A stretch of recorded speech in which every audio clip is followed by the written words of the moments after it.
तो देखिए, उज्जैन से ये सीधी तस्वीर हम आप तक पहुंचा रहे हैं, जहां संयुक्त चेतना वैश्विक सम्मेलन में मुख्यमंत्री डॉक्टर मोहन यादव यहां पर शामिल हैं और बस कुछ ही देर में संबोधित भी करेंगे, जिसमें कई महत्वपूर्ण बातें मुख्यमंत्री डॉक्टर मोहन यादव यहां पर कहते हुए नजर आएंगे। तो ये सम्मेलन की लाइव तस्वीरें हैं जो उज्जैन से इस वक्त हम आपको दिखा रहे हैं। योग साधक उससे प्रशिक्षण ले चुके हैं।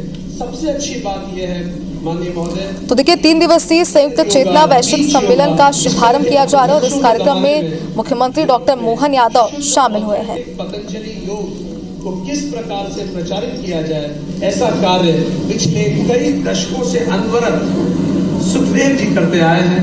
तो माननीय महोदय, चूंकि भारतीय दर्शन को उन्होंने प्रचारित करने का कार्य पूरे यूरोप में किया है, आप वर्ल्ड योगा मूवमेंट के भी उपाध्यक्ष हैं और इस महीने में अप्रैल के बाद आप वर्ल्ड योगा मूवमेंट के भी, वर्ल्ड योगा कॉन्फेडरेशन के भी अध्यक्ष होने वाले हैं। तो हमारा ये निवेदन है कि सनातन सेवा सम्मान जो हम उनको प्रस्तुत करना चाहते हैं, आप अपने हाथ से अगर आप उन्हें सनातन सेवा सम्मान देंगे तो देश के सनातन की गूंज दुनिया के अलग अलग कोनों में गूंजेगी। तो सुखदेव जी के लिए जोरदार तालियों से स्वागत करें। उन्होंने अपना पूरा जीवन सनातन की सेवा में व्यतीत किया है।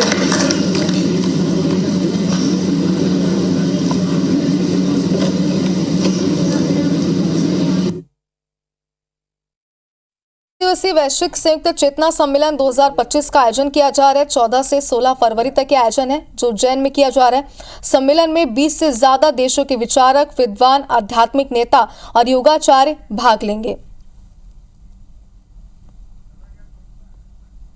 तो देखिए, इस सम्मेलन के आयोजन का उद्देश्य देश और दुनिया में शांति की संस्कृति स्थापित करना है। साथ ही इसमें एकता की भावना, कल्याण, सेवा, अध्यात्म और योग, पारिस्थितिक शिक्षा, लोकतंत्र, समावेशन और भागीदारी और टिकाऊ अर्थव्यवस्था जैसे विषय शामिल किए गए हैं।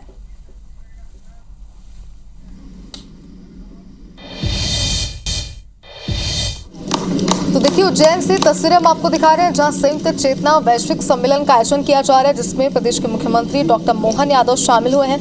आपको बता दें कि 3 दिवसीय वैश्विक संयुक्त चेतना सम्मेलन 2025 का आयोजन 14 से 16 फरवरी 2025 तक उज्जैन में किया जा रहा है। सम्मेलन में 20 से ज्यादा देशों के विचारक, विद्वान, आध्यात्मिक नेता और योगाचार्य भाग ले रहे हैं। इसका उद्देश्य आपको बता दें, दरअसल इस सम्मेलन के आयोजन का मुख्य उद्देश्य देश और दुनिया में शांति की संस्कृति स्थापित करना है। इसमें एकता की भावना, कल्याण, सेवा, अध्यात्म और पारिस्थितिक शिक्षा और लोकतंत्र, समावेशन और भागीदारी जैसे टिकाऊ अर्थव्यवस्था जैसे विषय चर्चा में शामिल किए गए हैं। यह कार्यक्रम यूनाइटेड कॉन्ग्रेगेशन योग विद्या जर्मनी, यूरोपियन योग फेडरेशन और अक्षरा किड्स अकादमी उज्जैन द्वारा कालिदास अकादमी में आयोजित किया जा रहा है, जिसकी लाइव तस्वीर आप देख पा रहे हैं। और आज इस कार्यक्रम में मुख्यमंत्री डॉक्टर मोहन यादव भी शामिल हुए। दीप प्रज्वलन के साथ उन्होंने कार्यक्रम की शुरुआत की।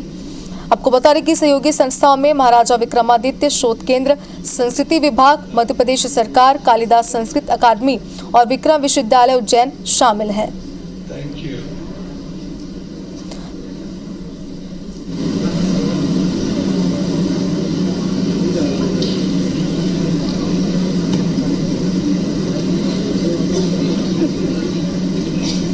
तो देखिए, यह कार्यक्रम G20 के एक पृथ्वी, एक परिवार, एक भविष्य मिशन के अनुरूप है और इसका उद्देश्य शांति को बढ़ावा देना, तनाव से मुक्ति दिलाना और रिश्तों में सुधार लाना है। उनसे निवेदन करेंगे कि ये तो सम्मेलन का मुख्य विषय है एकता की भावना के माध्यम से शांति की संस्कृति, कल्याण के माध्यम से शांति की संस्कृति और सेवा की भावना के माध्यम से शांति की संस्कृति।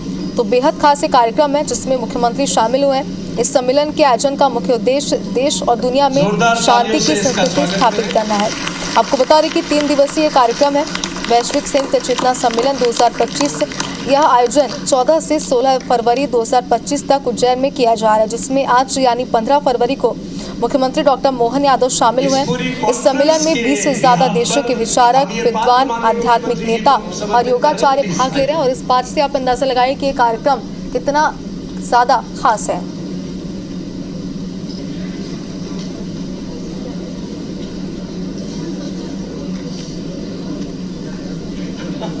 तो उज्जैन से आप ये तस्वीरें देखें। इस सम्मेलन के आयोजन का उद्देश्य देश और दुनिया में शांति की संस्कृति स्थापित करना है। बता दें कि यह कार्यक्रम यूनाइटेड कॉन्ग्रेगेशन योग विद्या जर्मनी, के माध्यम से यहाँ पर किया जा रहा है, जिसकी लाइव तस्वीरें इस वक्त आप देख पा रहे हैं। सहयोगी संस्थाओं में महाराजा विक्रमादित्य शोध केंद्र, संस्कृति विभाग, मध्य प्रदेश सरकार, कालिदास संस्कृत अकादमी और विक्रम विश्वविद्यालय उज्जैन शामिल है। एक ग्रुप फोटोग्राफ के लिए सभी लोग आ जाए।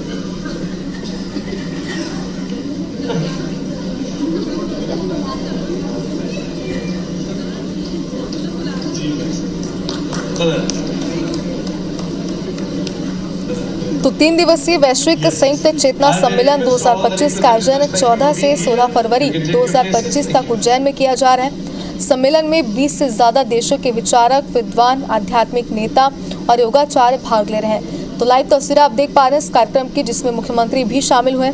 इस सम्मेलन के आयोजन का उद्देश्य देश और दुनिया में शांति की संस्कृति स्थापित करना है। इसमें एकता की भावना, कल्याण, सेवा, अध्यात्म और योग, पारिस्थितिक शिक्षा और लोकतंत्र समावेशन और भागीदारी और जैसे टिकाऊ अर्थव्यवस्था विषय शामिल किए गए, जिनमें विस्तार से इस कार्यक्रम में चर्चा की जाएगी। और इस कार्यक्रम में मुख्यमंत्री भी इस चर्चा की भागीदारी बनेंगे, वो भी इसमें शामिल होंगे।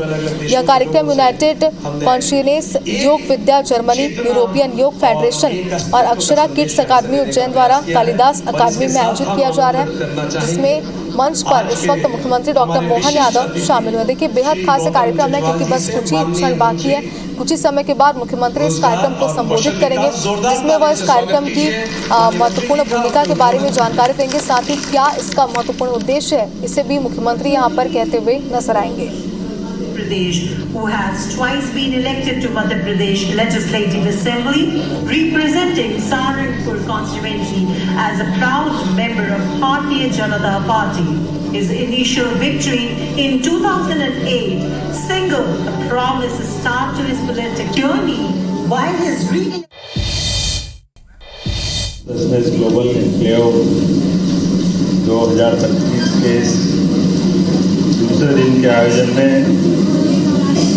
इस आयोजन के सूत्रधार मेरे कॉलेज के साथी डॉक्टर विक्रांत सिंह तोमर जी, आपका मैं इस अच्छे पवित्र उद्देश्य के लिए किए गए अंतर्राष्ट्रीय समागम के लिए आपका स्वागत करता हूँ, अभिनंदन करता हूँ।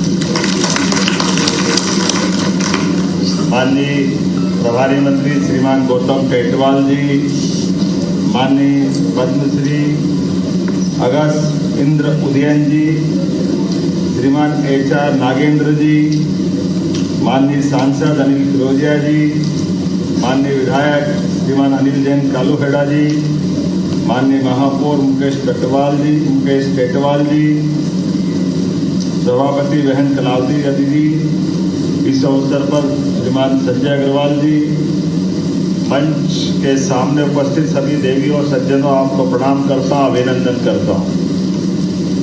आज का ये जो हमारा दूसरे दिन का आयोजन, पंच महाभूत, पंच तत्वों से बना शरीर और कितना परमात्मा की लीला का ये अद्भुत संयोग है, इस दृष्टिकोण को लेकर के, जिस उदात्त भाव को लेकर के हमारी संस्कृति वसुधैव कुटुंबकम के नाते से जानी जाती है। ये वसुधैव कुटुंबकम कहते ही हमको ध्यान में आएगा कि हमारे इस वसुधा के साथ केवल वसुधा में एक तत्व नहीं, इस तत्व के साथ पंच तत्व को मिला करके इसको वैदिक वाक्य में जो कहा गया है, यत् पिंडे तत् ब्रह्मांडे, जो पिंड में है वही ब्रह्मांड में। पिंड और ब्रह्मांड अलग अलग नहीं, और इसीलिए इस पिंड और ब्रह्मांड को देखने का तरीका हमारे लिए इस पंच महाभूत तत्वों की बात जब हम करते हैं, तो जो हम अपने चारों ओर पाते हैं हमारी सारी प्रकृति के माध्यम से, वही पूरा हमारे शरीर के अंदर विद्यमान है। हमारी इस शरीर की प्रकृति को समझने के लिए हम अगर महाभारत की तरफ चलें और भगवान कृष्ण से अर्जुन के संवाद के दृश्य को देखेंगे, तो वो हमको दिखाई देगा, जिसमें एक बार अर्जुन अपनी जिज्ञासा के समाधान करते करते 7वें अध्याय के बाद वो प्रश्न खड़ा करते कि आप कह रहे हो कि मैं जब सूर्य चंद्र नहीं थे तब भी था और आज भी हुआ, तो ये संभव कैसे? मुझे तो जो आप दिखाई दे रहे हो ये तो थोड़ा जच नहीं दिया है, लेकिन वो अपनी सद्भावना से कह रहा, वो विनम्रता से कह रहा कि ये जो कृष्ण तत्व आप बता रहे हो, इस दोनों का तालमेल कैसे करें।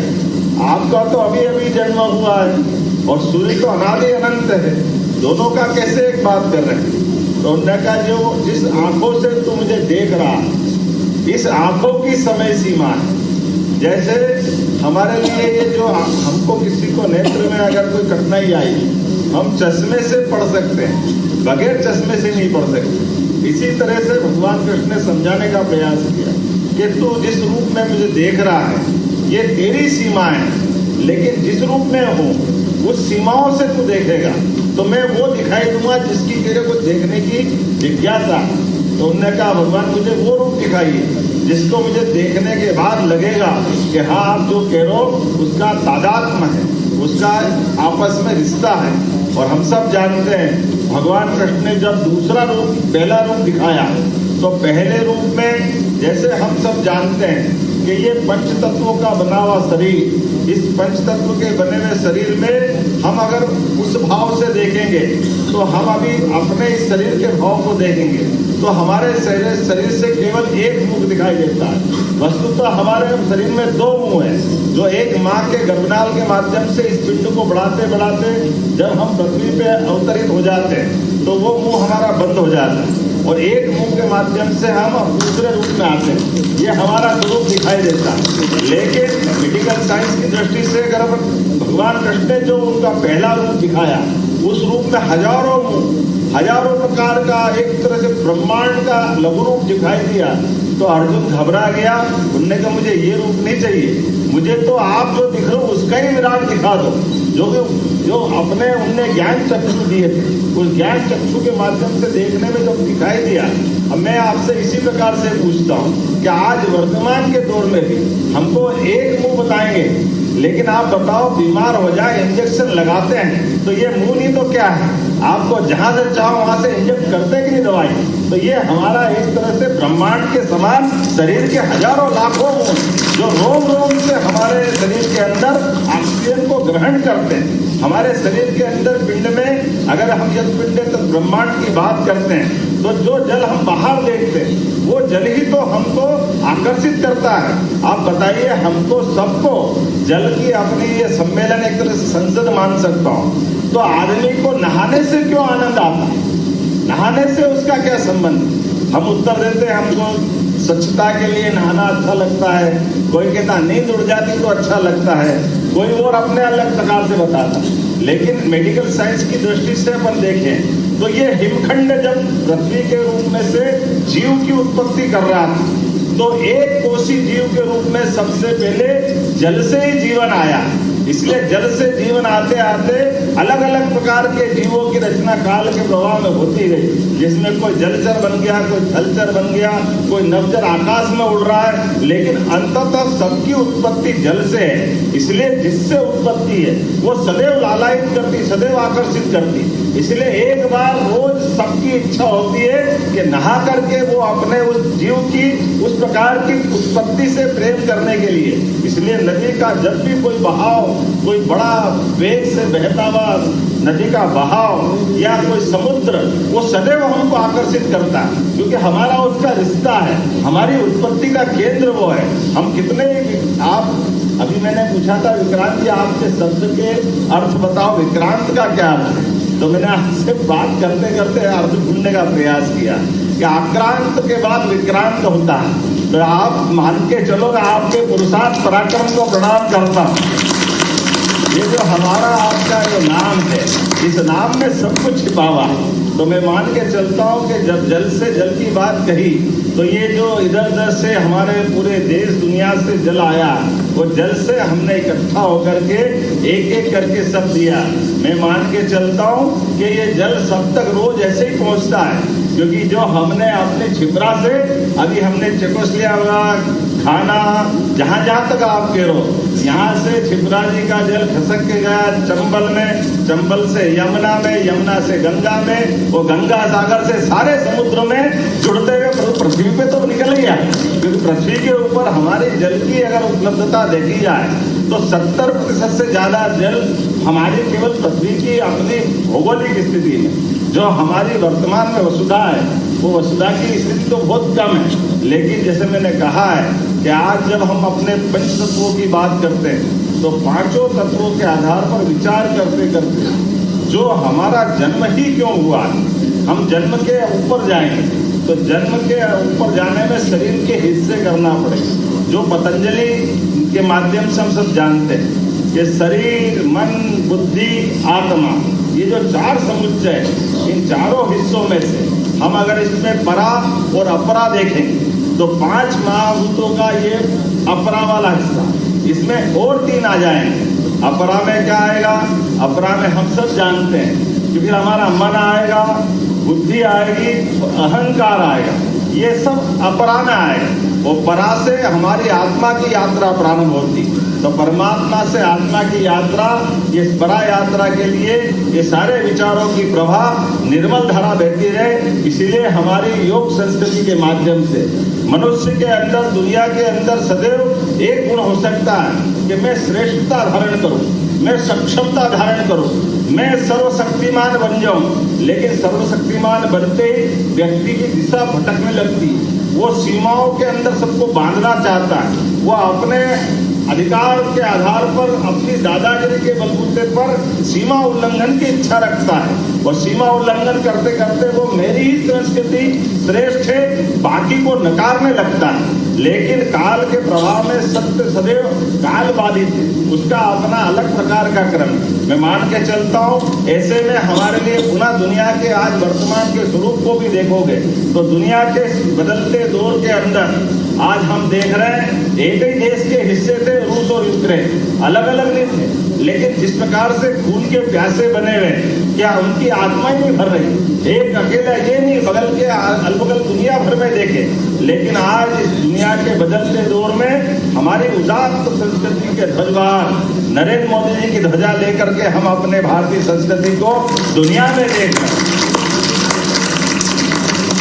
जिसके कारण से भारत जाना जाता है कि हम युद्ध नहीं बुद्ध चाहते, और बुद्ध और युद्ध में जो अंतर है, हम शांति चाहते, हम भाईचारा चाहते, हम वसुधैव कुटुंबकम की भावना चाहते, हम जीवों और जीर्णोद्धार के उदात्त विचार को लेकर चलना चाहते, हम प्रकृति के साथ हमारे अपने जो संबंध है उसको स्थापित करना चाहते हैं। ऐसे में प्रतीकात्मक रूप से जब आप जल दे रहे हैं तो हमने कहा ये जल, जल से जल का मिलना, जैसे बर्फ में जल और जल में बर्फ, बर्फ और जल में जो अंतर है, बर्फ में कोई जल नहीं ढूंढ सकता, लेकिन जल को बर्फ में ढूंढ सकते।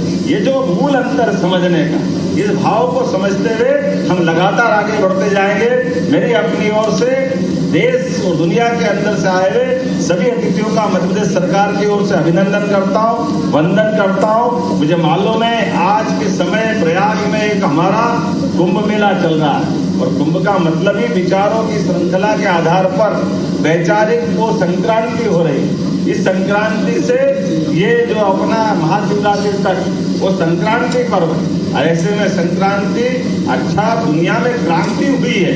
क्रांति का मतलब मनुष्यों के विचारों के आधार पर एक दूसरे के लिए अपने नए विचार को लाना, लेकिन खगोल में संक्रांति होती और संक्रांति दुनिया के उद्भव की तरफ ले जाती। तो ये विचारों की संक्रांति जब प्रयाग में हो रही, आपने उज्जैन में करके ये अभिनंदन करने का काम किया, मैं आपका स्वागत करता हूँ, अभिनंदन करता हूँ और आपको धन्यवाद देता हूँ। मतलब सरकार की ओर से आपने बहुत अच्छा काम किया। सच्चे अर्थों में ये काल की नगरी है, अर्थात समय की नगरी, और समय की नगरी में समय को जो समझ जाए तो वह बचता क्या है, सबका समय नियत है। ऐसे में इस महाकाल की नगरी में सच्चे अर्थों में हमने अपने उस उदात्त भाव को जानने के लिए 3 दिन की वैचारिक यात्रा का समागम किया है। मेरी अपनी ओर से सबका वंदन, अभिनंदन, बहुत बहुत धन्यवाद।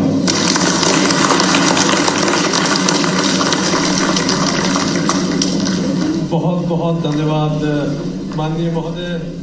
तो सीधी तस्वीरें उज्जैन से, जहां पर संयुक्त चेतना वैश्विक सम्मेलन का आयोजन किया जा रहा है और 3 दिवसीय आयोजन हो रहा है, जहां पर 14 से 16 फरवरी 2025 तक ये आयोजन उज्जैन में किया जा रहा है। सम्मेलन में 20 से अधिक देशों के विचारक, विद्वान, आध्यात्मिक नेता और योगाचार्य भाग ले रहे हैं और इसका उद्देश्य है कि देश और दुनिया में शांति की संस्कृति स्थापित हो पाए और इसमें एकता की भावना, कल्याण सेवा, अध्यात्म और योग, पारिस्थितिक शिक्षा और लोकतंत्र समावेशन और भागीदारी तथा टिकाऊ अर्थव्यवस्था जैसे विषयों पे चर्चा हो रही है। हम बहुत अनुग्रहित हैं और हम सभी 21 देशों के लोगों की तरफ से करबद्ध करके आपको धन्यवाद देना चाहते हैं। मुख्यमंत्री 5 मिनट बस just 5 नहीं अभी नहीं किया बस 5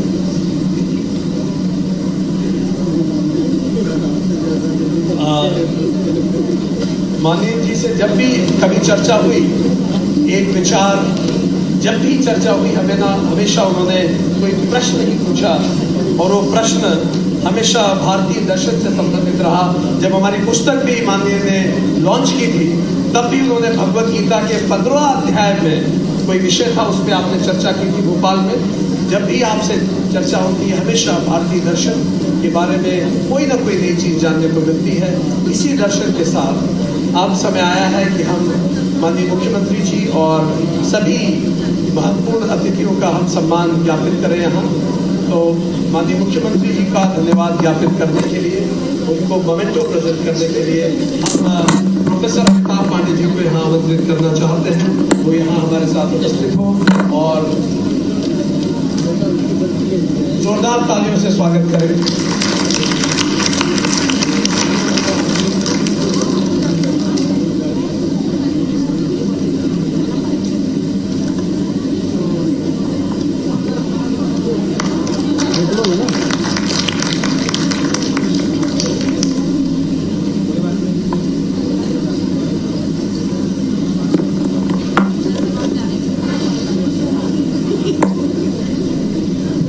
माननीय श्री तेजवाल जी के स्वागत के लिए हम आमंत्रित करना चाहते हैं श्री आदित्य प्रताप सिंह जी को।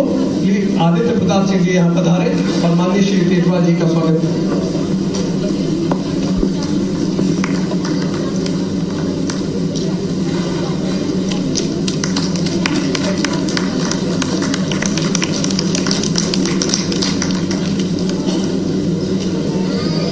अब हम वॉलंटियर्स की टीम को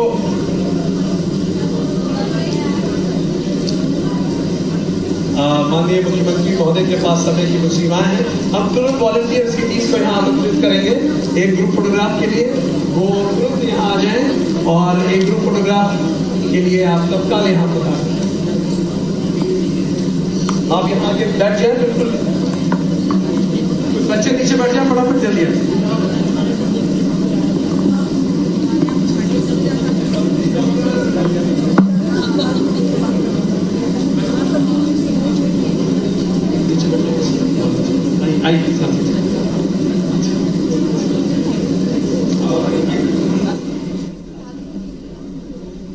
तो तस्वीरें उज्जैन की जहां पर संयुक्त चेतना वैश्विक सम्मेलन का आयोजन किया जा रहा है और सीएम डॉक्टर मोहन यादव भी यहां पर मौजूद हैं। उन्होंने सभी को संबोधित किया। 3 दिवसीय सम्मेलन किया जा रहा है और 14 से 16 फरवरी तक ये आयोजन उज्जैन में किया जा रहा है। सम्मेलन में 20 से अधिक देशों के विद्वान, विचारक और आध्यात्मिक नेता और उनके साथ ही योगाचार्य भी शामिल हो रहे हैं। इस सम्मेलन के आयोजन का उद्देश्य देश और दुनिया में शांति की संस्कृति स्थापित करना है। तो उज्जैन की तस्वीरें हैं जहां पर सीएम डॉक्टर मोहन यादव मौजूद हैं। इसमें एकता की भावना, कल्याण, सेवा, अध्यात्म और योग, पारिस्थितिक शिक्षा और लोकतंत्र समावेशन और भागीदारी और टिकाऊ अर्थव्यवस्था जैसे विषय शामिल हैं।